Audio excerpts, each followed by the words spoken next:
Olá pessoal, tudo bem com vocês? Bem-vindos a mais uma aula de história e hoje o tema está muito bom. É um tema fácil que com certeza todos vocês devem saber alguma coisa, porque hoje nós vamos falar sobre a Igreja Católica Medieval. Apesar de ser um tema fácil, que a gente conhece muito sobre a igreja, é também um tema muito polêmico. Por quê?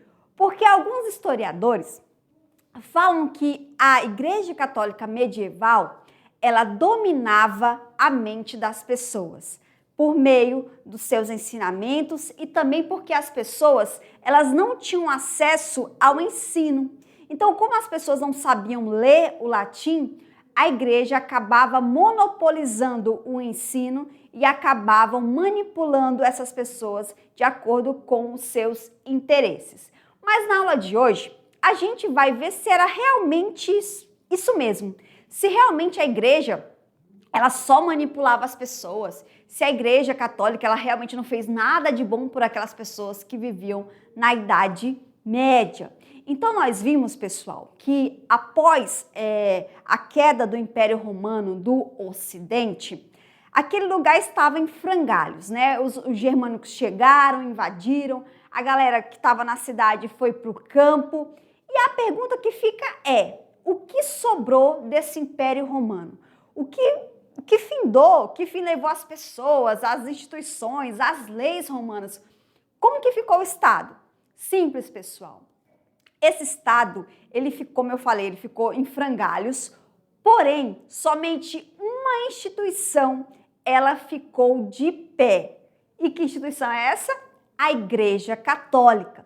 Então, a Igreja, ela vem com um papel fundamental, porque quando o Império Romano do Ocidente cai, vai ser a Igreja Católica responsável por unificar os povos. Então, a Igreja Católica, ela vem com um papel fundamental que é o quê? Ensinar os valores cristãos, a ética e a moral para as pessoas. Lembre-se, Cristo fala de amor, pessoal.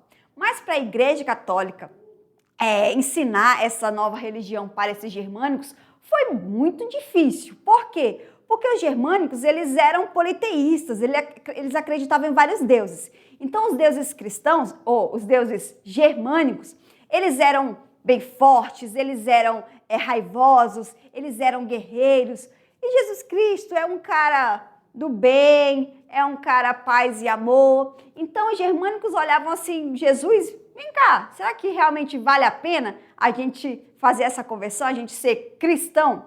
Pois bem, hoje nós vamos descobrir como que a Igreja Católica, ela reinou e graças a ela, Roma hoje, no caso Roma e o mundo hoje, tem o legado de tudo que foi produzido naquela época.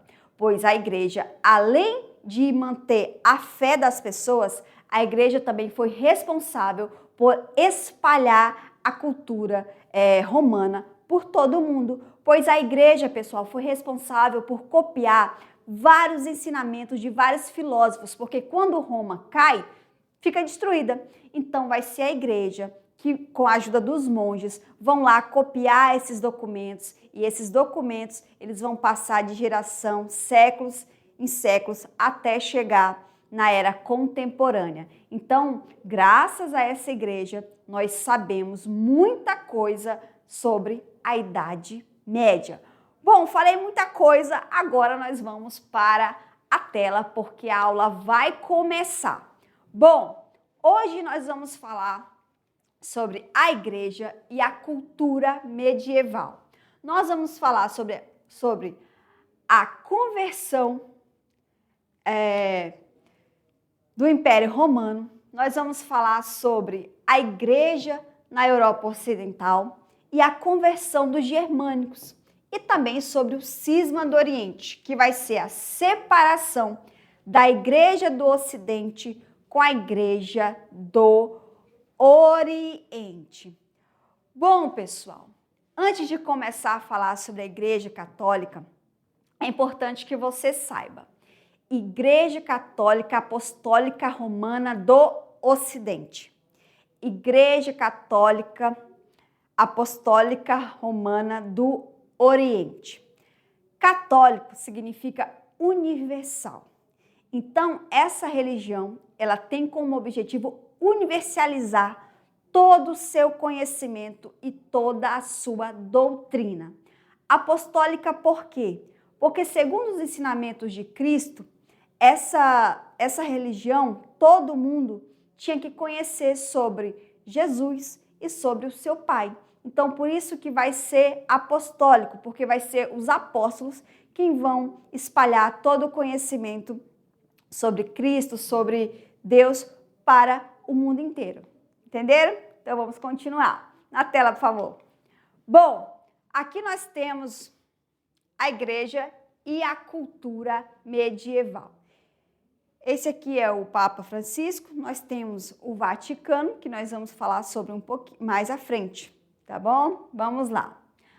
A igreja exerceu forte influência na cultura medieval, controlando a educação, a arte e o pensamento.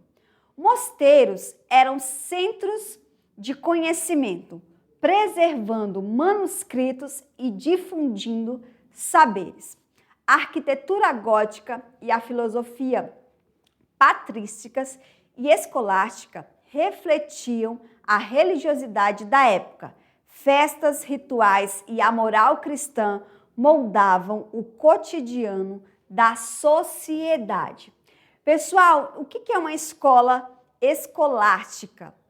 Vai ser uma escola criada pela igreja, onde vai ensinar a ética, a moral, falar sobre a religião nos moldes católicos, nos moldes religiosos. Então, essas escolas, quem vai ensinar, quem vai lecionar, vai ser os próprios membros da igreja. Por isso que fala escolástica, tá bom? Então, vem de religiosidade, vem de religioso. Entenderam? Vamos continuar. Aqui nós temos a Basílica de São Pedro, que é aquela basílica que fica lá no Vaticano, onde o Papa, ele reza a missa. E onde aqui, bem no comecinho, está esse povo aí, ouvindo o Papa falar sobre os seus ensinamentos. Bom, mas a pergunta é, como aconteceu essa conversão do Império Romano se eles eram pagãos, se eles eram politeístas, se eles não eram cristãos? Como que aconteceu? Vamos lá, pessoal. Durante os primeiros séculos, o cristianismo era uma religião perseguida dentro do império.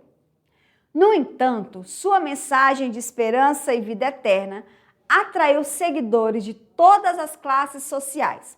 Apesar das perseguições promovidas por imperadores como Nero e Diocleciano, a fé continuou a se espalhar, principalmente nas cidades e entre os mais pobres. Pessoal, quando você está numa vida miserável, sem esperança alguma, e aí chega alguns ensinamentos falando de um homem que é caridoso, que ele ama essas pessoas, que ele ama esses pobres, que esses pobres, eles são amados por ele e pelo pai dele. Essas pessoas, elas ficam em êxtase. Então, pessoal, isso aí traz uma certa esperança. Então, o cristianismo vai se tornar popular aos pouquinhos, certo? Mas, aos poucos, mas vai ser graças ao Edito de Milão e este imperador que os cristãos eles vão poder cultuar o cristianismo dentro de Roma sem serem perseguidos. Bom, o Edito de Milão e Constantino. O grande marco da mudança ocorreu em 313 depois de Cristo, quando o imperador Constantino, após uma visão antes da batalha da Ponte Milvia, atribuiu sua vitória ao Deus cristão. Com o Edito de Milão, ele decretou liberdade religiosa dentro do império, permitindo que o cristianismo fosse praticado abertamente e acabando com as perseguições. Pessoal, aqui nós temos Constantino e dizem os religiosos que ele, antes da batalha, ele vai ter uma visão. E nessa visão ele vai ver uma cruz e uma frase escrita assim, com este símbolo você vencerá. Diz a lenda que o Constantino ele vai lá, manda pintar uma cruz em todas as armaduras do seu exército e após isso ele vence a batalha da Ponte Milvia. E com isso ele vai se converter e vai decretar liberdade de culto aos cristãos dentro de Roma. Bom, no ano 380 d.C., o imperador Teodósio I deu o passo final na conversão do império, tornando o cristianismo a religião oficial de Roma, por meio do Edito de Tessalônica. A partir desse momento, o paganismo foi reprimido. Lembra, os romanos eles eram politeístas, adoravam vários deuses. Templos foram convertidos em igrejas e a Igreja Católica começou a consolidar seu poder como instituição central na sociedade romana e medieval. Bom, como que era a organização dessa igreja na Europa medieval? Vamos lá. Após a queda do Império Romano do Ocidente em 476 d.C., a Igreja Católica tornou-se a principal instituição unificadora da Europa. Em meio à instabilidade política e fragmentação territorial, o cristianismo ofereceu coesão social e liderança. Mosteiros e bispados assumiram funções administrativas, preservando o conhecimento e auxiliando na educação e na assistência aos mais necessitados. Pessoal, a Igreja Católica ela vai ganhar muito poder durante o governo de Carlos Magno. Lembra que eu falei que o Carlos Magno ele vai ser o best friend da igreja, ele vai ser o melhor amigo da igreja. Por quê? Porque o Carlos Magno ele vai dar muito poder para essa igreja. E é durante o governo de Carlos Magno que a igreja ela vai começar o que nós chamamos de renascimento cultural. Então vai ser essa igreja que unifica esse povo numa só religião, que vai criar escolas e o ensino que vai ser lecionado lá, além dos nobres, o Carlos Magno vai falar que para governar um império do tamanho dele, todos precisam saber ler e escrever. Então, esse ensino que antes era só para os nobres, ele vai também atingir a população mais pobre. Mas, professor, até todo mundo, os servos também? Não, pessoal. Por quê? Porque o carinha que está lá no campo, ele não precisa saber ler e escrever, ele tem uma outra função. Então, ele precisa saber o quê? Plantar, colher. Ele não vai usar isso, desculpe o grosso modo, para nada. Então, o que vai acontecer? Essas escolas vão ser mais nas cidades. Então, a princípio, vai ser para os nobres, mas também vai atingir uma pequena parte da população mais pobre também. Além disso, vai ser a igreja que vai contratar os monges copistas. O que é copista? É copiar. Então, eles vão começar a copiar vários ensinamentos, pessoal. Para que isso? Para que esse ensinamento ele não se perca, porque se não fosse esses monges copistas, várias coisas que a gente sabe hoje não seria possível. Por quê? Porque Roma foi saqueada, foi tomada, foi incendiada. Então, o que a igreja faz? Cria essas escolas com monges copistas e vai começar a escrever vários livros com vários ensinamentos, esses ensinamentos que vão passar de século em século. Além disso, vai ser a igreja também, pessoal, que vai ser a instituição que mais vai praticar a caridade. Então, ela vai construir hospitais para os mais pobres, para os feridos de guerra. É essa igreja que vai ensinar moral e ética, mas também é essa igreja que vai punir, que vai perseguir aquelas pessoas que não são cristãos, que não são católicas. Entenderam? Vamos para a tela. Bom, dito isso, pessoal, o poder da igreja na sociedade feudal foi econômico e político.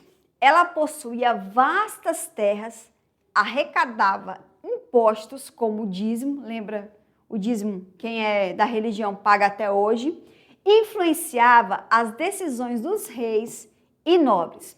O Papa exercia autoridade não apenas espiritual, mas também temporal, sendo capaz de coroar monarcas e até excomungá-los. Ao temor ao inferno e à promessa da salvação, reforçava a influência da igreja sobre o povo. Lembra que eu falei? Sem a bênção do Papa, sem a bênção da igreja, é impossível um monarca governar. E quem vai ficar sabendo disso, pessoal, é um carinha que a gente vai estudar mais à frente, chamado Napoleão Bonaparte. Ele tomou toda a Europa. Só que para o governo dele ser reconhecido, ele precisava do Papa, ele precisava da igreja. E olha só que coisa louca. A França, na época, ela expulsou, ela proibiu o catolicismo. Então, Napoleão, para ele ser coroado, ele traz de volta a igreja e ele tem que fazer as pazes com a igreja católica, porque senão o poder dele não iria ser reconhecido. Então, só a igreja, somente o Papa, que era a autoridade máxima, tinha este poder, pessoal. Entendido? Vamos continuar. Bom, as igrejas e a cruzada. Vamos ver essa relação aí. A partir do século XI, a igreja incentivou as cruzadas, expedições militares com o objetivo de retomar Jerusalém dos muçulmanos. Além do aspecto religioso, essas campanhas fortaleceram o poder do papado, ampliaram o contato da Europa com o Oriente e estimularam o comércio. No entanto, também resultaram em massacres, destruição e conflitos prolongados entre cristãos e muçulmanos. Lembra, pessoal, é o fato de eu vencer essa cruzada significa o quê? Que a minha religião, ela se sobrepõe, ela é mais poderosa que a sua religião, que as outras religiões. Então não importa se eu vou matar, se eu vou massacrar, eu quero ganhar esta guerra, eu quero atingir meu objetivo. Então, durante as cruzadas, a igreja ela vai ganhar muito poder. Por quê? Porque vai ser através da igreja que as pessoas elas vão para o Oriente e lá elas vão, no caso, tentar saquear as terras, vão pegar muitas terras e a igreja também não vai ficar fora disso. Porque lembra, as pessoas elas precisavam pagar impostos para a igreja. A igreja medieval era a instituição, além da mais poderosa, era a mais rica. Eles tinham muitas e muitas terras, riquíssimos. Com isso, o que vai acontecer? Vai acontecer reformas e enfraquecimento da igreja. O que é essa reforma? Pessoal, reforma quer dizer uma mudança. Vai ter algumas pessoas que não vão concordar com algumas práticas da igreja. Por exemplo, a igreja ela vender o perdão dos pecados, a igreja ela cobrar tanto imposto, a igreja ela dominar muito e se intrometer muito na vida das pessoas. Então vai haver algumas reformas, ou seja, algumas tentativas de mudança. E essas tentativas de mudança vai enfraquecer o poder dessa igreja, tá? Então, apesar do seu poder, a igreja enfrentou crises ao longo dos séculos. O cisma do Ocidente enfraqueceu a autoridade papal e a reforma protestante, iniciada por Martinho Lutero em 1517, levou à fragmentação do cristianismo ocidental. Lembrando que essa reforma protestante, iniciada por esse monge, Martinho Lutero, vai ter como objetivo não acabar com a igreja, mas acabar com a autoridade e a forma como a igreja ela atuava. então vão pedir algumas mudanças. Então, quando ele pede, outras pessoas também vão se revoltar. Então, com isso, ela vai ficar fraca, mas isso é assunto para as próximas aulas. Então, o crescimento do pensamento humanista e o avanço das monarquias nacionais. O que é uma monarquia? São reis. Lembra, a igreja ela tinha mais poder que um rei. Só que o que vai acontecer? Quando surgem essas reformas aí, esse rei que antes só reinava, mas não governava, ele vai querer poder, pessoal. E nessa busca de poder vai acontecer o quê? O enfraquecimento dessa igreja, tá? Então, reduziram a influência da igreja, preparando o caminho para a modernidade. Agora, a pergunta é, como é que se deu a conversão dos germânicos? Como que um germânico que tinha vários deuses guerreiros, eles vão se converter ao cristianismo? Como que aconteceu isso? Bom, pessoal, como que aconteceu? Você deve lembrar que após a queda do Império Romano do Ocidente, os povos germânicos, eles passaram a dominar a Europa. Inicialmente pagãos, esse povo começou a se converter ao cristianismo por meio de contatos com missionários cristãos e da influência do Império Bizantino e da Igreja Católica. A conversão foi um processo gradual, impulsionado tanto pela fé quanto por razões políticas. Bom, aqui você tem um monge, um religioso, tentando converter todos esses povos germânicos, o que deu certo. Bom, você deve lembrar, nas últimas aulas, sobre esse carinha aqui, que foi o rei dos francos, o Clovis, pessoal. O que o Clovis fez? Graças ao Clovis, que se converteu e depois converteu todo o reino franco ao catolicismo, certo? Então, é a partir de Clovis que a igreja ela vai se espalhar os ensinamentos e os germânicos eles vão começar essa conversão, tá bom? Ao cristianismo. Então, muitos líderes germânicos adotaram o cristianismo como forma de fortalecer seu poder e obter o apoio da igreja. Um exemplo marcante foi Clovis, rei dos francos, que se converteu ao catolicismo por volta de 496 depois de Cristo. Lembra do Clovis? Ele falou que se ele vencesse essa guerra, ele ia se converter, pois é, ele venceu, acreditou e aí ele vai e se converte ao cristianismo, consolidando a aliança entre seu reino e o papado. Da mesma forma, outros reis germânicos seguiram esse caminho, facilitando a cristianização de seus povos. Bom, como que era a ação desses missionários e da igreja? Como que isso acontecia? Bom, a conversão dos germânicos foi impulsionada pelo trabalho de missionários, como São Bonifácio, que evangelizou a Germânia no século VIII. Mosteiros foram fundados para difundir a fé e educar os recém-convertidos.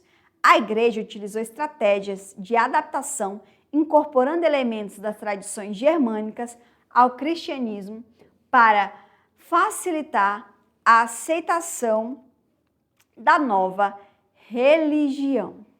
Bom, pessoal, apesar dos germânicos serem povos ditos pelos romanos bárbaros, eles queriam se tornar romanos. Então, só se tornava um romano se você recebesse o quê? O batismo. Então, o Clovis, pensando, além desse mito falando sobre a guerra que ele ganha, que ele falou que se ele ganhasse, se Deus realmente estava do lado dele, ele ia ganhar essa guerra e ele acaba ganhando, ele vai fazer isso também por estratégia, por aceitação também.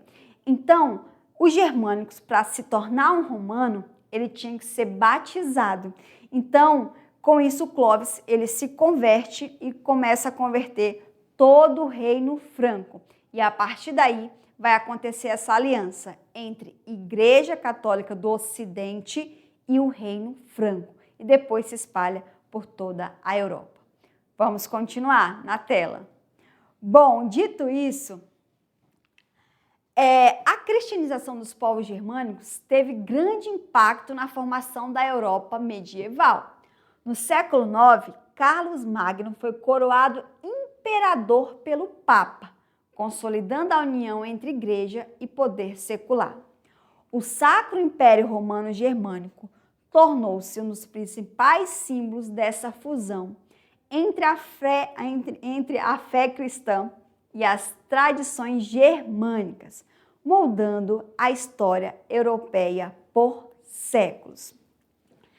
Pessoal, mas o que vai acontecer?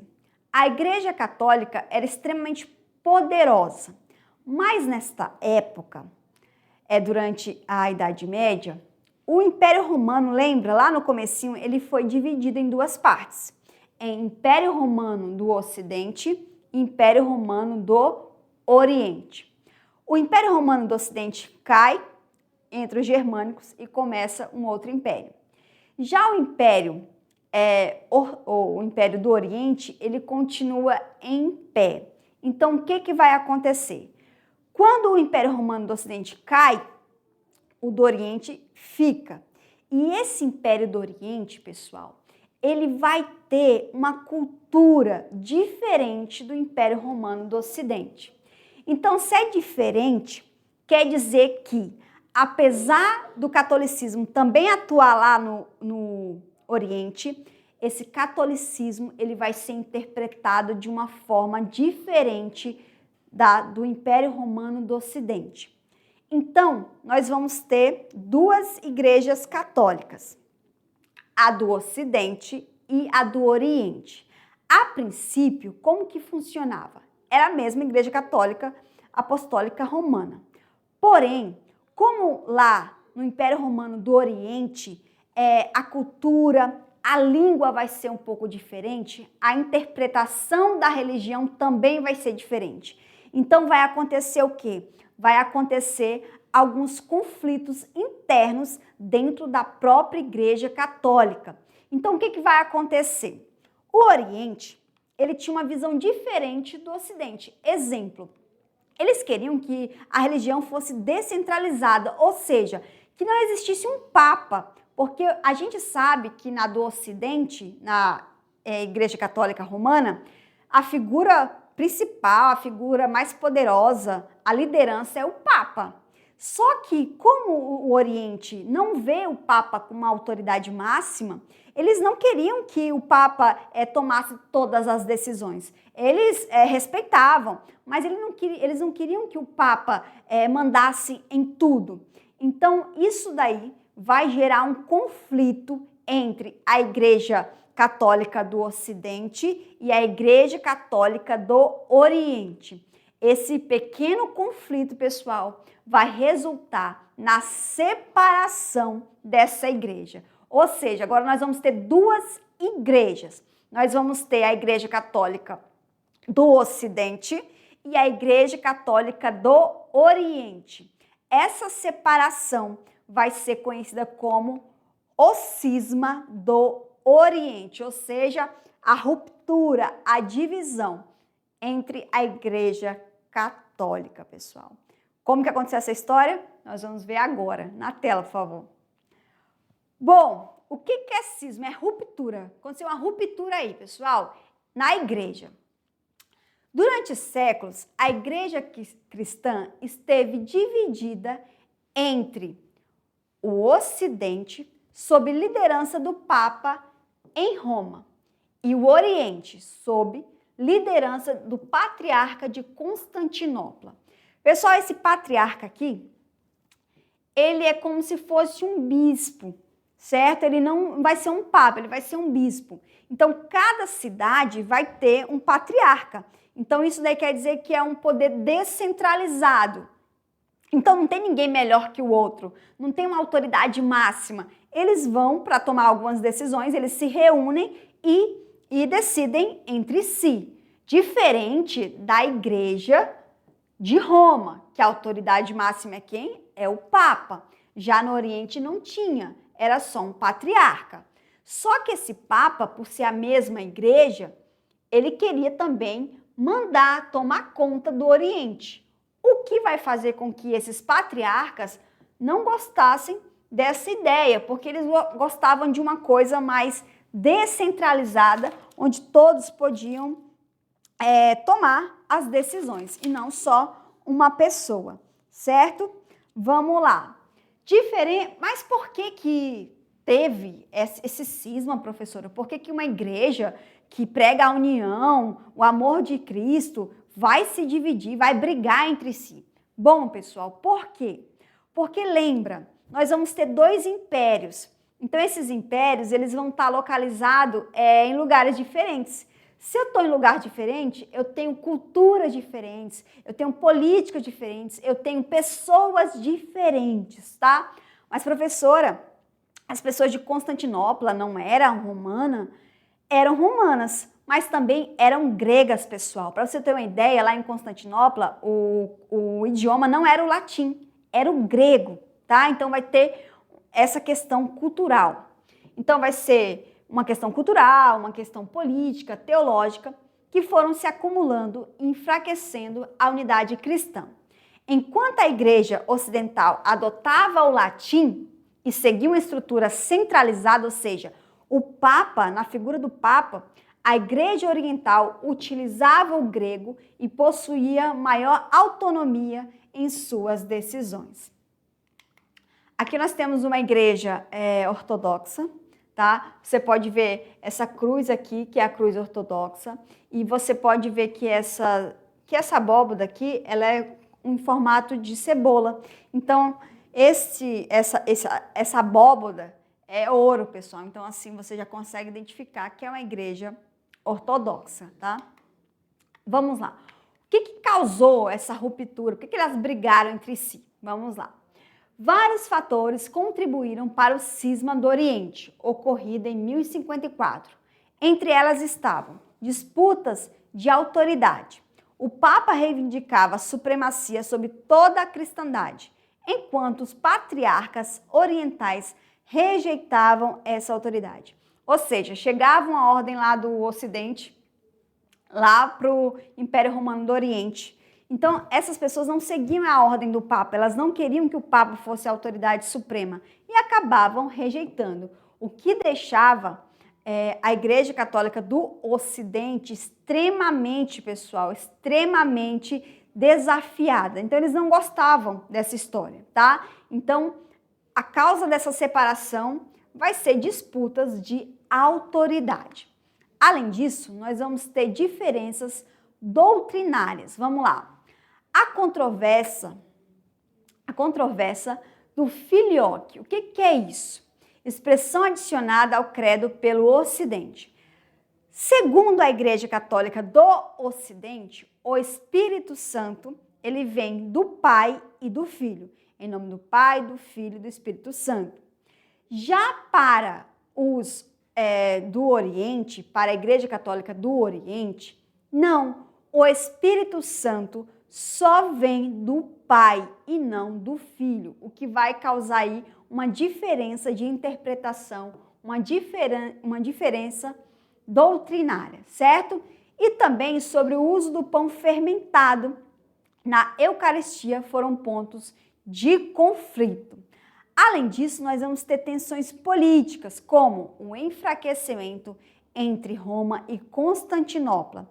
Foi agravado pelas disputas entre o Império Bizantino e os reinos ocidentais.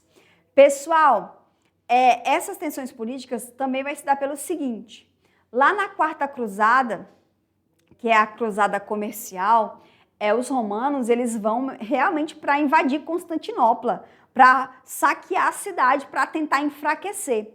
Então, como é uma cruzada reconhecida pela igreja, então a culpa vai ser toda da igreja do Ocidente, o que vai causar uma tensão terrivelmente entre o Ocidente e o Oriente, até que vai causar o que nós chamamos de ruptura em 1054.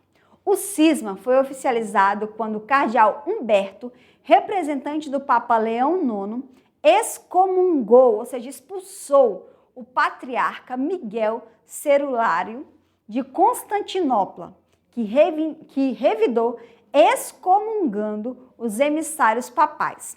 Esse evento selou a separação entre a Igreja Católica Romana do Ocidente e a Igreja Ortodoxa do Oriente, consolidando duas tradições distintas, pessoal. E aqui eu vou trazer algumas curiosidades para você sobre essas duas igrejas. Você deve estar se perguntando, mas professora, qual a diferença entre a Igreja Romana do Ocidente e a Igreja Romana do Oriente? Bom, pessoal, na Igreja Romana do Ocidente, o Papa é a autoridade máxima. Ele falou, está falado. Já na ortodoxa, não, eles não aceitam a autoridade do Papa. As igrejas, elas são autônomas, ou seja, elas tomam as suas próprias decisões sem um Papa. Temos também a questão do filioque, que é o quê? Espírito Santo. Do Ocidente, o Espírito Santo, ele vem do Pai e do Filho. Já na ortodoxa, não, só vem do Pai. Na igreja do Ocidente, os padres, eles não podem casar, pessoal, eles não podem, eles têm que praticar o celibato. Já na ortodoxa, os padres, eles podem casar, mas desde que eles se casem antes de serem padres, não pode se casar depois, não. E também, na igreja do Ocidente, nós temos o uso de imagens e estátuas por todo lugar da igreja. Já na ortodoxa, eles só usam as pinturas, eles são contra essa questão de adorar imagens. Ok? Vamos lá. Bom, e qual a consequência dessa divisão aí dessa igreja que é católica, mas tem práticas diferentes? Bom, o cisma do Oriente teve profundas consequências para a cristandade. A separação entre as igrejas ocidental e oriental persiste até hoje, apesar de esforços de reaproximação. Além disso, a rivalidade religiosa contribuiu para conflitos futuros, como a Quarta Cruzada, quando cruzados saquearam Constantinopla, aprofundando ainda mais as divisões entre católicos e ortodoxos. Bom, pessoal, antes de finalizar a aula, eu vou disponibilizar aqui para vocês, nesse site que você vai ser curioso e você vai procurar mais sobre Constantino, como que ele legalizou o cristianismo e criou Constantinopla, tá bom? Então pesquisa aí, que isso aí é muito interessante. Bom, a aula sobre a Igreja Católica acabou. Não fique triste, porque tem muita coisa aí. Até o final do ano vamos estar juntos. Tá bom, pessoal? Então eu espero que você tenha entendido, que você tenha gostado da aula de hoje, que você pesquise sobre o assunto e que você agora saiba a diferença entre Igreja Romana do Ocidente e Igreja Romana do Oriente. É isso. Um beijo e até a próxima aula.